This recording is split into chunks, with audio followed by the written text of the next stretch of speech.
Hello everyone, I found some photos of an old diorama that I made back in 2003. Please keep in mind that this 2003 was before YouTube even began, and 2003 was when a 2 megapixel camera was considered good. So I'm going to try to recall, some of the pieces I used to build this thing, and more importantly to you guys is probably the brands of the cars that I had inside of this diorama. Alright, so let's begin here. So the first thing I did is I bought a glass curio cabinet. It was more like a table. It actually had legs, and it was probably around a little less than 2 feet wide, maybe like, I don't know, 18 inches in depth or something, and then maybe like 4 inches tall or something. These are all 187 scale. So this is HO scale, which is one of the most common model railroading scales, for train layouts and stuff. Okay. So let's see here. I took a plank of wood and I laid out a layout basically, and I then started building on top of it. So unfortunately I don't have any build photos because this is before I was thinking about even making videos like this, so it's just the finished model mostly. Also, you'll see those sidewalks there. Those are actual plastic. You can buy plastic sidewalks for model railroading. Before all these videos now where people are teaching you how to make dioramas, I just had to go to the store and I had to buy all this stuff. All these buildings, lights, people, they're all just pre-built, and these people are pre-painted. And I think most of these people are by a brand called Preiser, or Preiser, Preiser. Anyways, anything you see in here, just look up on the internet 187 scale, whatever, building, car dealership. There's countless buildings and accessories for model railroading. Okay, so obviously this is an empty, diorama here. Let's go to the next picture here. There's a shot of the interior. There, this is like a Mercedes dealership, and it just says Auto House there. And these people are waiting for a car show to occur. I think that grass is actually like a pre-made grass, like it was literally a piece of paper with grass attached to it, if I recall. I might be wrong. I might have put it on with glue. Well, anyways, even this brick texture of the road, those are plastic pieces that were already formed, and I just glued them down. The actual black part of the parking lot is sandpaper. I like to use high grit sandpaper to simulate tarmac. Alright, so yeah, I wired it to have functional lights, and this is before LED lights were cheap. Those are actual incandescent lights. So, alright, some people, there's a little mailbox, a phone booth, fire hydrant there.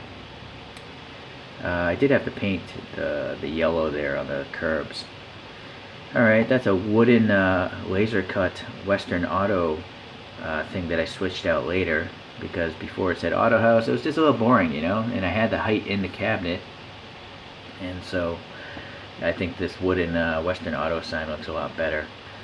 Alright, you can see, I think there's like a S-Class Mercedes right there. That would have probably been made by a brand called Herpa. That silver 300 SL inside there is probably by Schuco. The smart car there is probably by Busch, B-U-S-C-H, like the beer, or probably Herpa. Okay. Now there's a tic tac box to give you a sense of scale with 187 scale. Alright, so much smaller than 164s, which are most of my videos. But if you're going to start making miniature worlds, I would say 187 scale is the best scale to make a miniature world, because there's so many pre-finished pieces, or at least molded pieces that you can paint, and then naturally you can fit more in a smaller scale. Alright, so that green 911 Turbo is by Herpa. There's a Messerschmitt next to it. I can't remember who made that. There's a BMW Z1, is it? That dark blue one? I think that's by Herpa. That red Ferrari there is by long extinct brand, Giolini. Then the Mclaren F1 is one of the very few cars I've kept. That was by Mini Champs. And then those silver race cars, 1930s era race cars, there's a Mercedes in the back, and I think that silver one in the front is an Auto Union. I think those were by Busch. There's a blue 911. We're looking at the rear of it. Probably Herpa. Okay. That white Mercedes with the red fenders, again, like a 1930 style, that could have been made by Wagon or Bush. So Wagon is Wiking. Alright. Let's see here. So there's a closer look here of those cars. Part of me thinks I should have never sold these off because they are so highly detailed. Oh, I didn't even see here. There's a guy with a top hat there in the dark suit, and in front of him is the very first recognized car. That's the Mercedes-Benz patent wagon, I think from 1881. Although I can't remember who made that model. Alright. Let's see here. Different view. Oh, I actually kept that blue Porsche, now that I think about it. I kept maybe 20 cars from this scale. There's another view. A couple of people taking photographs. Oh boy, look at that green Porsche concept car there against the glass. I cannot remember who made that. It's an obscure brand. Anyway, sorry. And also that red Pininfarina Mythos there on the upper right. I believe that was again, I can't remember who made that. It could have been, well actually now I think of it, all these models are all resin. Possibly maybe a Schuko might be made of die-cast, but the majority of 1/87 scale cars are made of plastic. Better details. Alright, another view there. Alright, with the lights off apparently. And now there's a view with the lights on. Okay. Alright. So, weighed in a few cars here. We have that white Testarossa. That was made by Herpa. Actually has an opening trunk. That smart car, I think it was probably by Bush. And then that pink Cadillac. I can't remember. Maybe Bush. Okay, let's see what else. Behind the dealership, there's a delivery of cars here on this transporter, which I can't remember who made that though. But there's an Audi A8, it looks like, on the top, and a Mercedes CLK.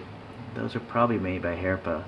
Same with that maroon Porsche, the Austin Mini, and also that Brabus G-Wagon. I think all those are made by Herpa. Herpa, by the way, H-E-R-P-A, that's how you pronounce that. And they're a German company, so they have access to all the German brands, you know, so they make highly detailed German models, but they do branch out to other brands as well. So you'll see, yeah, this truck, the cab can even flip forward. Very nice. There's that Brabus thing. It actually had a trailer and it's pulling some Brabus wheels. You'll see though, now again, if these photos are from 2003, the openings in the spokes of those wheels are, you know, solid on the actual G-Wagon. They're actually hollow on the trailer. I'm pretty sure in today's terms they've updated that mold and actually have hollow spoke wheels. But you can see that it actually has a brown interior, which is really nice. Okay, so looking into this service garage here, we have what looks like a, boy, well, I can't tell. We'll find some more photos here in a second though. Yeah, that red one looks like a 348 Ferrari. I'm pretty sure that's by Herpa. Oh, and I think the blue one's a 959, and that's by Herpa as well. So those obviously have opening engine hoods. There's a little office there on the side, and then you know, the guy's working on the right side. Okay. Yeah, there's a little workshop. Throw in a couple accessories. Some of these accessories, like that gas pump with the Phillips 66, that is die-cast metal.